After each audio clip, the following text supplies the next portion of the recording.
and gentlemen, I want to thank the organizers of this conference for inviting me to give a little, at least be able to discuss and actually see exactly where we are in West and North Africa.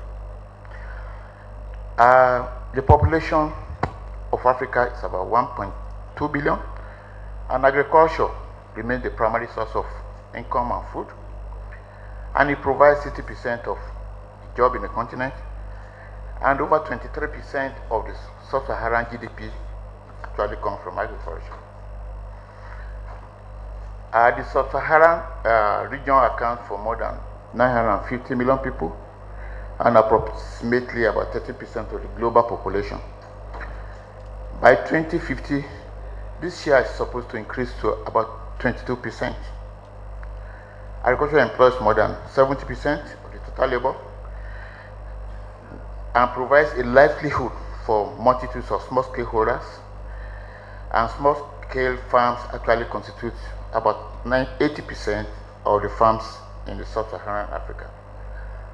Like I mentioned, agriculture is key, and about 23% of the GDP in Africa comes from agriculture. And you can see the GDP of countries that are listed and that of sub-Saharan Africa.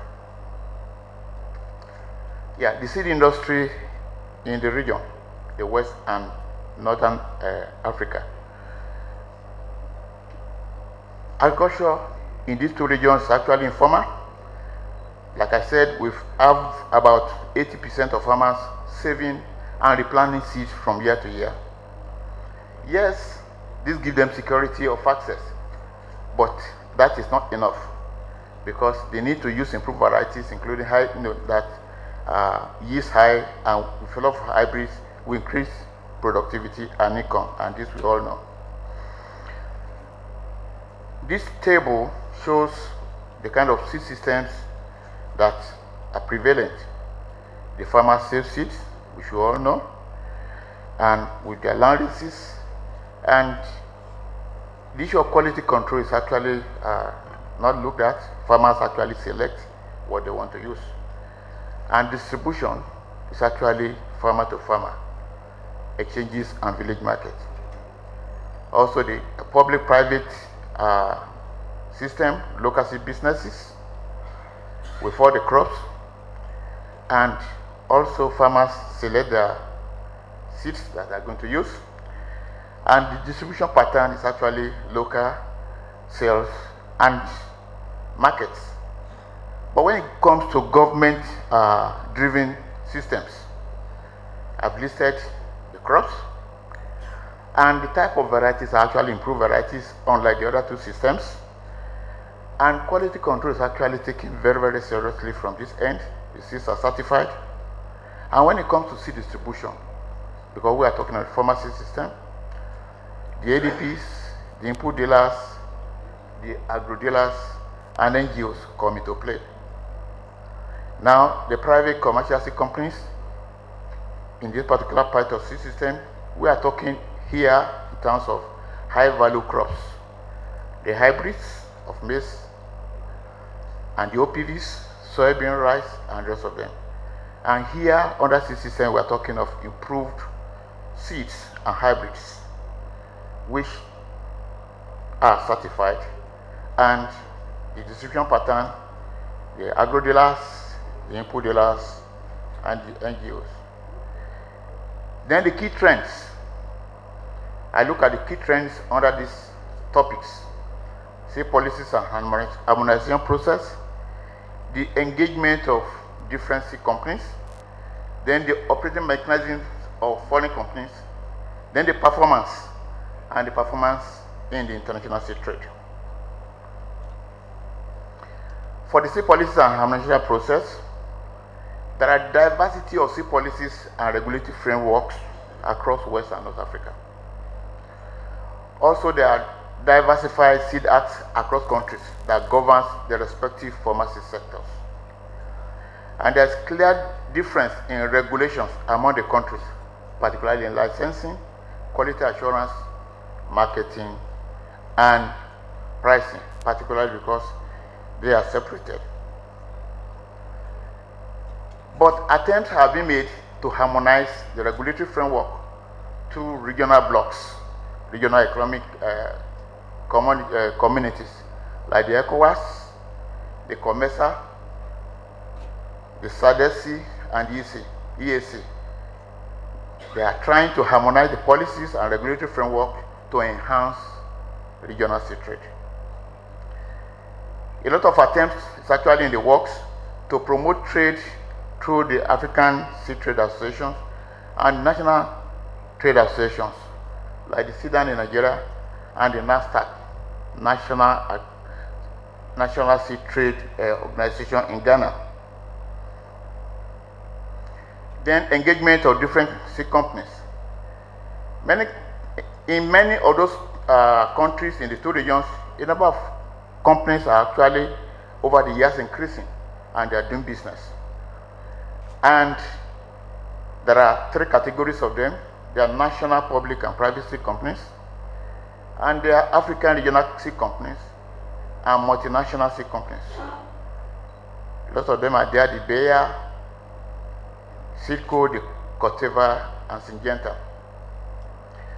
It is actually good to note that the foreign companies actually operate as licensed for export or import of seeds, and some of them as a joint venture companies in production and marketing, and some will just come and acquire some of the existing small-scale sea companies or commercial farms for their operations. Also, too, some of them come and register a local company or subsidiary. The companies in this area are Syngenta, Corteva, and Bayer. Then the performance of the pharmacy sector. The record of the performance of the sea sector in these countries have actually continued to increase, particularly in the last 5 years. However, there are gaps between potential demand and the supply in the countries in this sub-region. Then I think we can now see the performance of the pharmacy sector, particularly this is the case of Nigeria. You can see the issue of maize, rice, up to soybean, the supply and the demand and the gaps. When you look at the ECOWAS sub-region totally, I got this information from West African Sea Project 2016 annual report. You can see the needs and the supplies and the percentage of the need that has been met, indicating that there are gaps which has to be filled. The use of quality seed of improved varieties among small scale farmers remains the lowest in the world. I don't think there's need to continue to elaborate on this because we all know. Then the key factors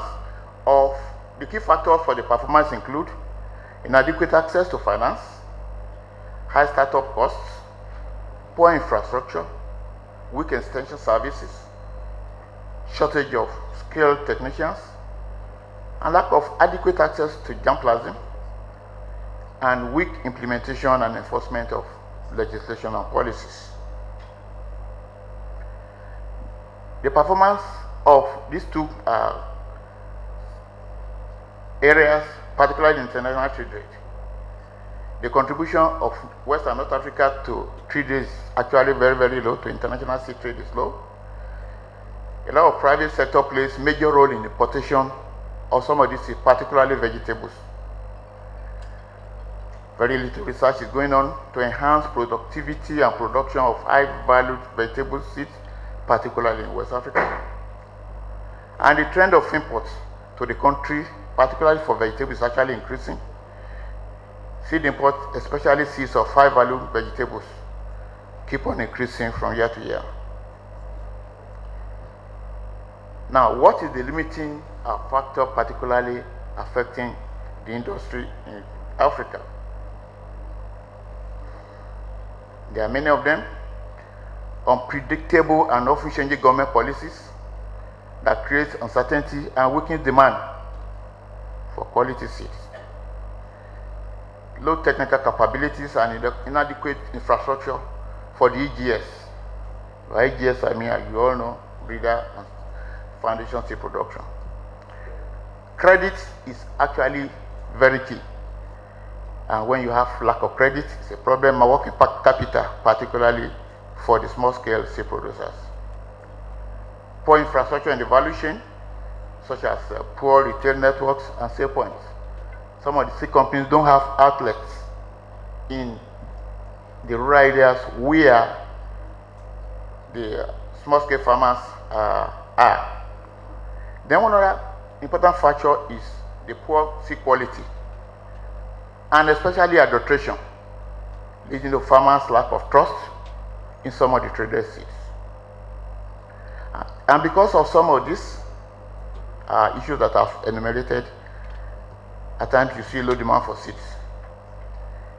Then at times, some high cost of hybrids and lack of benefits, particularly when you compare the inputs and what goes into it.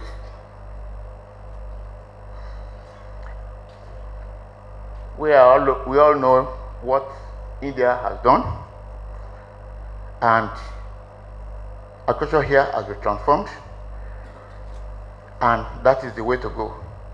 And I want to say that governments in these nations are deploying various solutions to assist laws